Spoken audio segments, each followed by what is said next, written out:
Good morning students. Today I am going to discuss some important topics of current electricity, in which first I will discuss Kirchhoff's law. Kirchhoff gave two laws by which we can determine the distribution of current among the different conductors of a complicated circuit. Kirchhoff's first law, which is also known as junction rule, it states that in an electric circuit, the algebraic sum of the currents meeting at any junction in the circuit is 0. Mathematically, it can be written as sigma I is equals to 0. In this diagram, applying the Kirchhoff junction law at point O, we will get I1 minus I2 minus I3 plus I4 minus I5 is equals to 0, or which can be written as I1 plus I4 is equals to I2 plus I3 plus I5. This means the incoming current is equals to outgoing current. Kirchhoff's first law is a statement of conservation of charge. Now coming to the second law, which is also known as voltage law or loop law. It states that in any closed loop of a circuit, the algebraic sum of the product of current and the resistances in each part of the loop is equal to the algebraic sum of the EMFs in that loop. Mathematically, it can be written as sigma E is equals to sigma IR, or sigma V is equals to 0. Here in this diagram, I have applied loop law in two loops, which are loop ABCA and loop ACDA. In loop ABCA, minus E1 plus I1 R1 plus I1 plus I2 dot R2 is equals to 0. Similarly, for loop ACDA, it will be minus I1 plus I2 R2 minus I2 R3 plus E2 is equals to 0. Here is the sign convention. The EMF is taken negative when we traverse from positive to negative terminal of the cell through the electrolyte. The EMF is taken positive when we traverse from negative to positive terminal of the cell through the electrolyte. The potential fall along the direction of current in a current path, and it rises along the direction opposite to the current path. The potential fall is taken negative while the potential rise is taken as positive.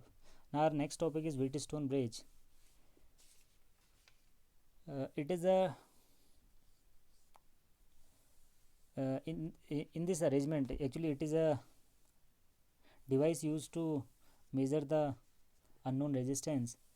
In this arrangement, four resistances are connected so as to form a parallelogram.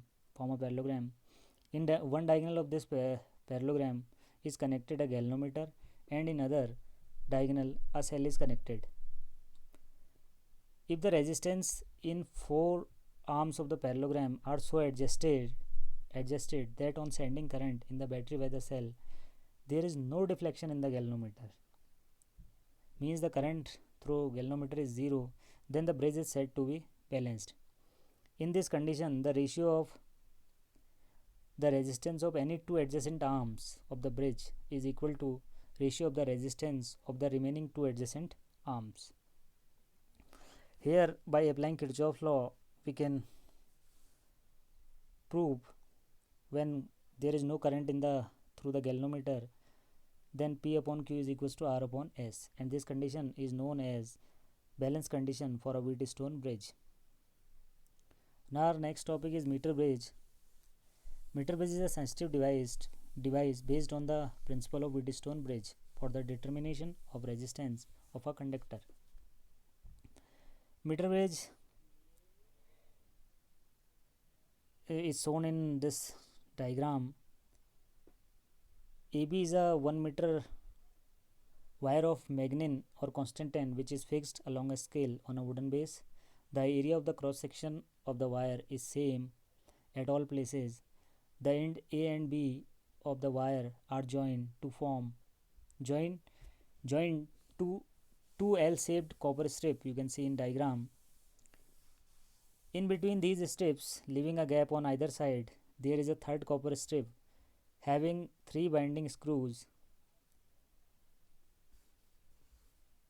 The middle screw is connected to a sliding jockey through a shunted galvanometer. The knob of jockey can be made to touch at any point on the wire. The wire whose resistance is to be determined is connected across the gap. As I have connected X in this diagram, between A and B are connected a cell, a rheostat and a key.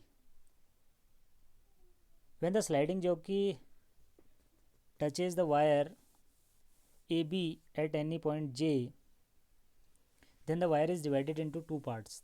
These two parts, AJ and JB, acts as resistance P and Q of a Wheatstone bridge.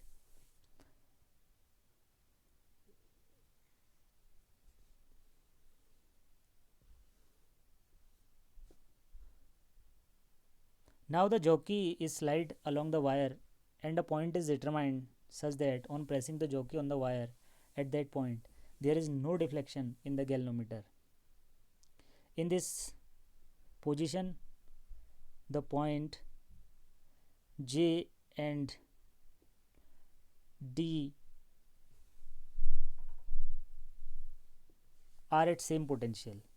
The point J is called null point. The length of both the parts AJ and JB of the wire are read on the scale. In this situation, no current flows through the galvanometer, so we can apply the balance condition, which is P upon Q is equals to R upon S. On applying this condition, we will get the value of unknown resistance X, which will be equal to X is equals to R 100 minus L upon L.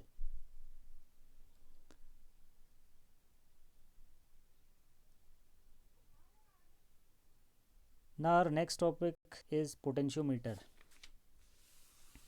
Potentiometer is an accurate instrument for measuring the EMF of a cell or the potential difference between the 2 points of an electric circuit.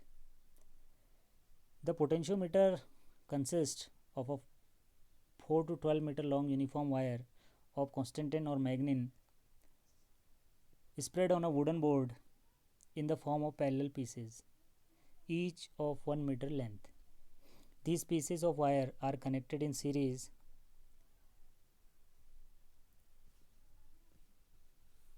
by thick copper strips. Binding screws are fixed at the ends A and B of the potentiometer wire. A meter scale is fixed parallel to the length of wire. The zero deflection position is read on the scale by means of a sliding jockey. Here is the diagram. You can see it is a potentiometer, and the principle, now coming to the principle of potentiometer.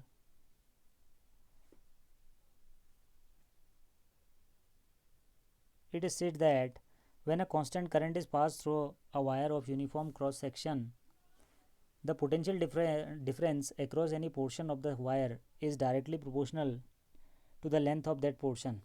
Here you can see V is equals to IR, or equal to I rho L by A. If the current flows through the potentiometer wire of uniform cross section area and uniform composition of material, then V is equals to KL, where K is known as potential gradient, the fall in potential per unit length, means V upon L is constant. This is the principle of potentiometer. Now the comparison of EMF using potentiometer.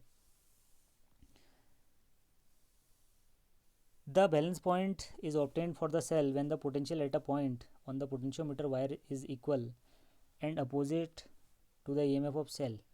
So first we will calculate it for cell 1 and then we will calculate it for cell 2. By knowing the value of L1 and L2, we can calculate the ratio of EMF of two cells. The working of potentiometer is based on null deflection method, so the resistance of wire becomes infinite. Means thus potentiometer can be regarded as an ideal voltmeter.